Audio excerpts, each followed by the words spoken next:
Hello, আজকে আমি আবারও চলে এসেছি আপনাদের জন্য একটি ইয়েস নো রিডিং নিয়ে। তো এখানে আমি কার্ড আগেই শাফল করে রেখে দিয়েছি এবং দুটো ক্লিপ রেখেছি। তো দুটো ক্লিপের মধ্যে যাকে যেটা অ্যাট্রাক্ট করছে সে সেটাই চুজ করবেন। তো এটা 1 নম্বর পাইল, এটা 2 নম্বর পাইল। তো দেখা যাক 1 নম্বর পাইলের জন্য কী অ্যান্সার এসছে। ইয়েস নো রিডিংয়ে কিন্তু এটা যে কোনো একটি কোশ্চেন ভাববেন। তো এখানে এসছে ask for help from others. এখানে আপনাকে অন্যদের থেকে হেল্প চাইতে বলা হচ্ছে। কোনো ফ্যামিলি মেম্বার হতে পারে, ট্রাস্টেড ফ্রেন্ড বা লাভিং ফ্রেন্ডের থেকে আপনি হেল্প চাইতে পারেন।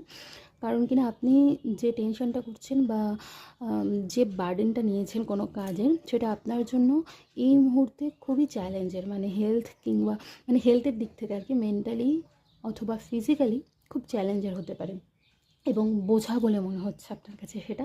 তো কারোর সঙ্গে শেয়ার করলে, কারোর কাছে হেল্প চাইলে আপনাকে তারা সাজেস্ট করবে এবং খুব ইম্পর্টেন্ট ইনফরমেশন তারা দেবে, যেটা কিনা আপনার প্ল্যানটাকে সাকসেস করতে হেল্প করবে এবং আপনার প্ল্যানটা খুব তাড়াতাড়ি মুভ ফরওয়ার্ড করবে। সুতরাং আপনি হেল্প চাইতে পারেন। তো এটা গেল 1 নম্বর পাইলের। এবার দেখা যাক 2 নম্বর পাইলের জন্য কী এসছে। আচ্ছা, এখানে এসছে মেডিটেশন ব্রিংস অ্যান্সার্স।